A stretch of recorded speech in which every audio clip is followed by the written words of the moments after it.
If you have the American Express Platinum Card, then two things hold true. Number one, you're paying a really high annual fee. And number two, you have a lot of opportunities every year to earn back a lot of that annual fee in the form of statement credits. And today's video will show you exactly how to use one of those credits, namely the $200 air incidental credit. That way you can earn back $200 from your $695 annual fee. And by the way, if you happen to have this card as well, the Hilton Honors Aspire, this video will still be relevant to you because the credit on this one works in the same way as on the Platinum Card. Hey everyone, it's Mark. I'm here to help you put more money in your pocket through credit cards and smart financial habits. If that sounds good to you, do me a quick favor and click on the like and subscribe button down below. Also check out the links down below in the description area to view some great credit card offers, to get some additional cash back when you shop online through Rakuten, and to sign up for MAXREWARDS, which is a great app to manage all your credit cards, their rewards, and benefits in one place. So as I hinted at in the intro to this video, the Platinum Card and the Hilton Honors Aspire Card both have air incidental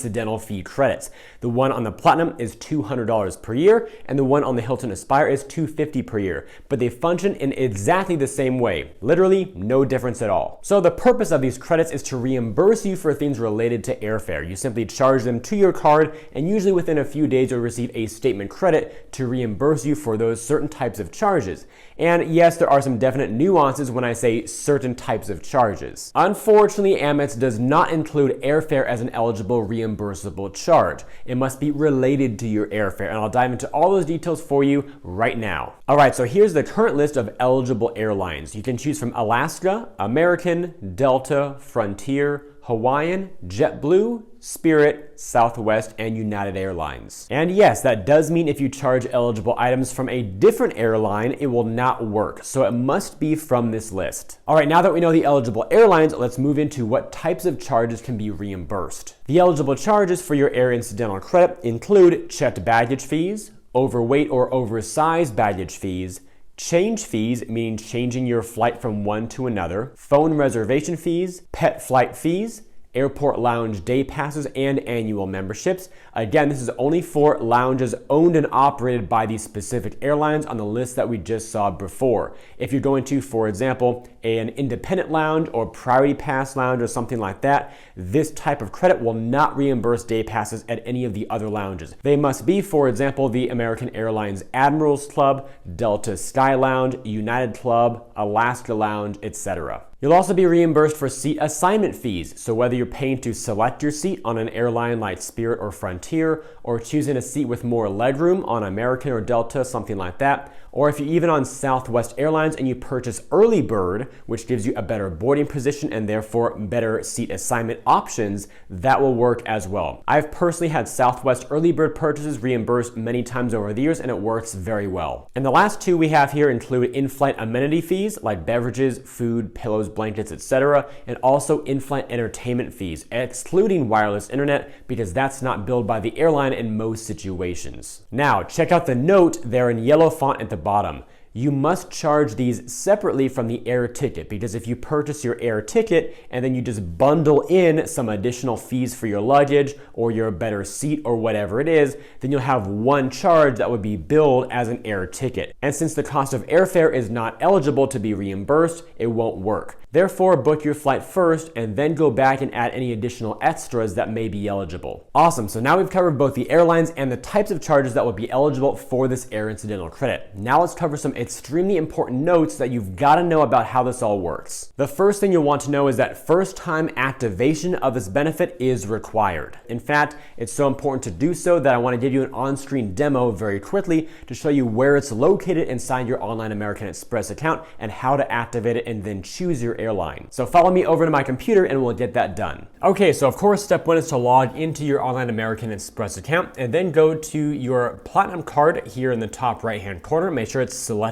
Then go to the Benefits tab here in the horizontal menu. Once you arrive on this page, scroll down a bit until you see the $200 airline fee credit. As you can see, it already says I've selected Southwest. That was from last year. You can, of course, click the Learn More link to read all the terms and conditions, which we're covering a lot of here in this video. For the first time, you'll probably have a button that says Enroll or Activate. And then going forward, you'll have the button say Change Selected Airline. Either way, select that blue button. Then once you get to the next page, scroll down a little bit until you see this Select an Airline section with a drop-down drop-down menu with all of your options right here. So choose whichever airline you plan to fly for the upcoming year. For me, that will still be most likely Southwest. Then, of course, go through the terms and conditions, which were listed above. Select that box and then choose Submit Selection. And once you do that, you're then good to go to make some incidental charges to your account. Now that we've completed the first time activation, let's move on to bullet point number 2. When selecting your airline for the first time, you can do so at any time in any month. That's helpful because if you get approved for the Amex Platinum Card or the Hilton Honors Aspire Card, for example, in May, then you can select your airline without a problem in May. And if you're wondering why that's even worth mentioning, it's because of bullet point number 3. When changing your airline in your second year and beyond, you can only do so one time per calendar year in January. That is from January 1st through January 30th. So if you got approved for your card in November, for example, let's just say November 1st, you then only have 2 full months to use your air incidental credit before it refreshes the next year. Then starting January 1st of every single year, your credit refreshes entirely. So the Platinum Card gives you a new $200 and the Hilton Aspire gives you a new $250. And any unused portion from the previous year does not roll over. You use it or you lose it. And it's during any of those 30 days in January where you can select a new airline. So if you previously had Delta and you want to switch over to Alaska, you're welcome to do so. But once February hits, you're then locked in for the rest of the year. There is some anecdotal evidence here and there where if you chat or call Amex and ask them in person to switch it for you, even after you've locked in your airline, they may give you some sort of extension or exception for that moment. But don't count on that being the case every year. Then moving to the 4th bullet point at the bottom of your screen, if you don't make a change to your airline, your previous selection remains. Now on to part 2. You can receive the $200 credit, or $250 in the case of the Hilton Honors Aspire, in one charge or in multiple charges until the $200 maximum is reached. Meaning whether you've got one charge of $200 or more, or 4 charges of $50, or 8 charges of $25, all of that is totally fine. Each individual incidental charge will be reimbursed and credited back to your card account up until that $200 or $250 threshold is met. Next bullet point. The credit is issued automatically. There's literally nothing you have to do. However, if you don't receive a credit within 4 weeks, call the number on the back of your card or chat with Amex online to have them process it manually. Usually the Amex algorithm is great about identifying those incidental charges and then reimbursing you. However, every once in a while, if you have a large incidental credit, like a lot of overweight baggage fees for a whole family, it's several $100s, therefore the credit only covers a portion of it. Usually those larger charges do not get recognized by the algorithm, and therefore you may not receive the credit automatically. So in those situations, you just call up Amex and they'll do it for you without a problem. And third, there's a limit of one $200 credit, or $250 for the Hilton card, per account. If you have authorized users, they can use the credit, but they do not receive their own. Stated differently, there's one credit per card account, regardless of how many authorized users you may have added to it. All right, how would you like to see a quick trick that I've been using for the past few years to actually turn this air incidental credit into airfare on Southwest Airlines? Sound good? Let me show you something that's pretty cool. All right, so I found that inexpensive airfare purchases on Southwest are known to trigger the Amex Air Incidental Credit when you have chosen Southwest as your airline. Now we're gonna go through a few screenshots here of the exact search that I did recently here in 2022. Today's January 18th, by the way. So I did it about a week or so ago, 4 or 5 days ago, whatever it was, early to mid-January. And I found that the easiest way to find these low airfare purchases is by searching for a one-way flight, typically on destinations that are also close to each other. So I chose Phoenix to Las Vegas. I searched for February 10th, again a one-way there. And then I went to this search page where I saw all the eligible flights. And let me make myself a little bit smaller as well. So here are all the flights here. I saw this one right there for $99. And in general, I try to find ones that are as close to $100, but still under $100. That way, there is no problem with the Amex algorithm trying to reimburse a larger cost. For example, $120, $150, $189, although it's all under $200. Usually in my experience, I've found that the higher you go, the less likely it may be that it gets auto-triggered. I'm not sure what the exact threshold cutoff is, so just to keep things very simple, not have to worry about manual adjustments, talking with Amex and all that, I just choose typically $99 or $89 flights, whatever I can find quickly to bang out these credits. So I selected that flight, went to the checkout page here, verified all the information. The grand total was actually $98.98, which was great. So here is my confirmation right there with my number, my total, my email is where the itinerary was sent to, just like you're booking a regular Southwest flight. Then I did another search. This time it was the same type of thing. So a one-way flight, still Phoenix to Las Vegas. You can choose other routes if you want. This one was the depart date of February 24th. Then I was taken to the flight result page once more. Of course, I found the same flight again, which is great because these flights go daily pretty much.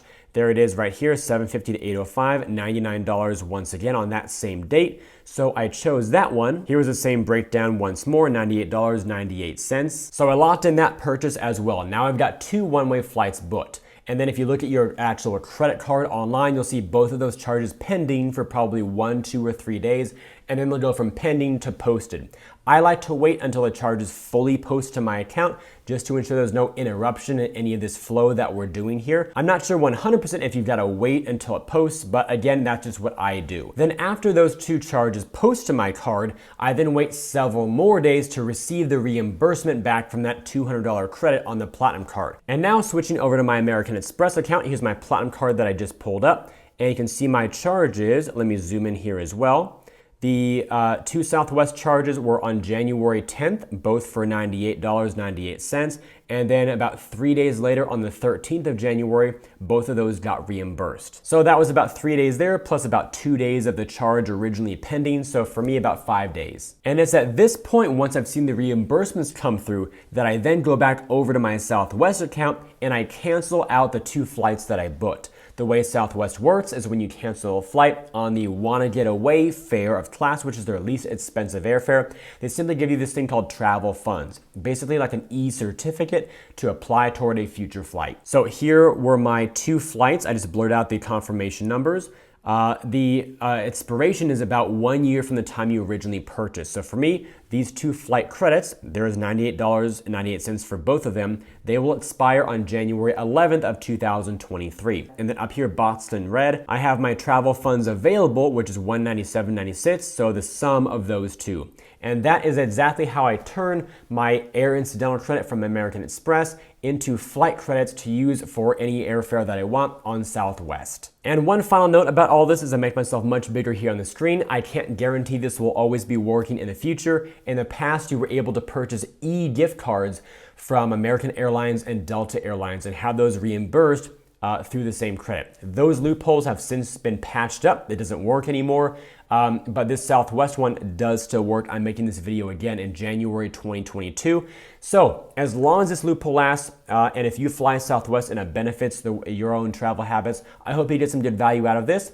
If you don't, then of course all your baggage fees, seat assignment fees, all the regular incidentals will still be reimbursed in the same way that you just saw. You charge them to your card, you get those statement credits posting to your account usually within several days. And with all that said, if you enjoyed today's video and believe it could benefit others, then please help me get it in front of more people by liking this video, subscribing to the channel, and turning on notifications. Also check out the links down below in the description area to view some great credit card offers, to get some additional cash back when you shop online through Rakuten, and to sign up for MAXREWARDS, which is a great app to manage all your credit cards, rewards, and benefits in one place. I thank you all for watching today's video. I hope it brought you some great value. I'll see you again in future videos, and until then, remember, you are great.